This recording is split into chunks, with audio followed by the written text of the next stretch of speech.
Greetings, everyone. In this video, we move into one of the most foundational dynamic data structures in computer science, the linked list. Up until now, we have worked primarily with arrays and vectors, which store data contiguously in memory. Linked lists introduce a completely different way of organizing data. Instead of relying on contiguous memory, linked lists connect elements using pointers. This shift in thinking is critical because it lays the groundwork for stacks, queues, trees, graphs, and many advanced structures we will build later in this course. Arrays are efficient for indexed access, but they require contiguous memory and often require shifting elements when inserting or removing items in the middle. Even when a vector grows automatically, resizing involves allocating a new block and copying data, which can be expensive. Linked lists avoid these costs by changing only pointers when inserting or deleting nodes, rather than moving large blocks of data. The key trade-off is that linked lists sacrifice fast random access in exchange for flexible structural modifications. A linked list is best understood as a chain of nodes connected together, where each node stores data and a pointer to the next node. The final node points to null pointer, which is the program's clear signal that the list has ended. This means a linked list is not defined by physical memory order, but by logical connections between nodes. Traversal is the core operation. You start at the first node and repeatedly follow next pointers until you reach null pointer. In this video, we are specifically studying singly linked lists. That means each node contains only one pointer, and that pointer references the next node in the sequence. Movement through the list happens in only one direction, from head toward null pointer. This is the simplest form of a linked list and forms the foundation for understanding more advanced variations such as doubly linked lists and circular linked lists. Later in the module, we will compare this to structures that include both next and previous pointers. For now, keeping the model simple helps solidify pointer reasoning before increasing structural complexity. The node structure is the fundamental building block of the linked list, and everything else in the list is built by connecting nodes together correctly. A node contains two categories of information: the value you care about and the link that points to the next node. Because the node contains a pointer to another node of the same type, the structure is self-referential, which is what makes chaining possible. If you keep the idea data plus a pointer to the next node clear in your mind, you can reason about insertion, deletion, and traversal much more confidently. The head pointer serves as the entry point to the list. It stores the address of the first node and provides access to the entire chain.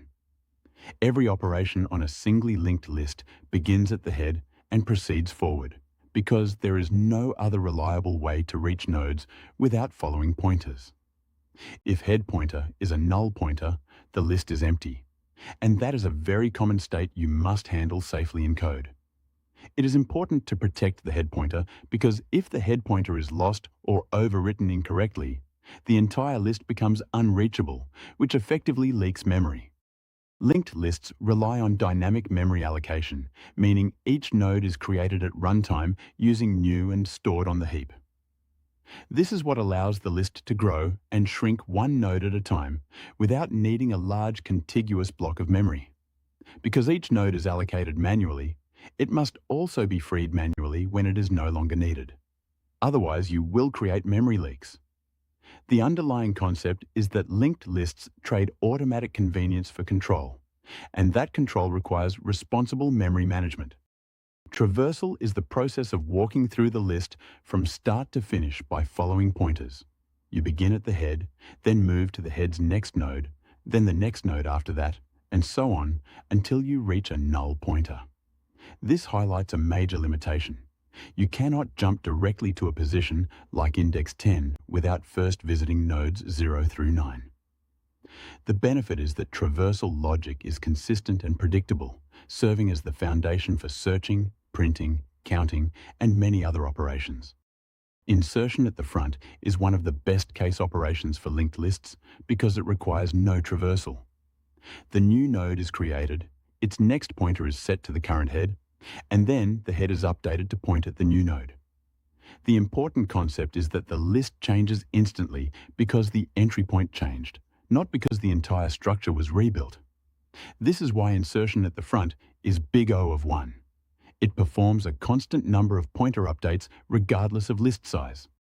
Insertion at the end requires finding the last node, which means traversal is necessary unless you maintain a tail pointer. You traverse the list until you find the node whose next pointer is null pointer. That node is the last one. Then you update that node's next pointer to point to the new node, and the new node's next pointer becomes a null pointer. The key point is that the pointer update itself is simple, but locating the insertion point is what makes this O of n. Deleting a node is mostly about preserving the chain before removing memory.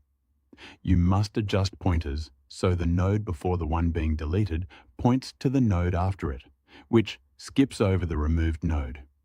Only after the chain is preserved should you delete the target node. Deleting it first can destroy access to the rest of the list. The big idea is that deletion is not just removing data. It is connecting the structure so the list remains valid. Time complexity helps explain why linked lists feel powerful in some situations and inefficient in others. Accessing by index has O of n complexity because you must traverse from the head through the nodes one by one, and there is no shortcut. Insertion at the front is O of 1 because it changes only a few pointers and does not require traversal. Searching and inserting at the end are O of n because the traversal dominates the cost, and this leads directly into the idea of when you might prefer a vector, a list, or another structure. Linked lists provide dynamic sizing, meaning the structure can grow and shrink one node at a time without resizing an entire array.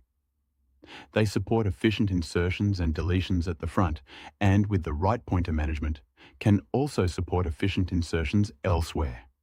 They avoid the requirement of contiguous memory, which can be important when memory is fragmented or when large contiguous blocks are difficult to allocate. The overall advantage is flexibility. Linked lists let you reorganize a structure by updating pointers rather than moving large amounts of data.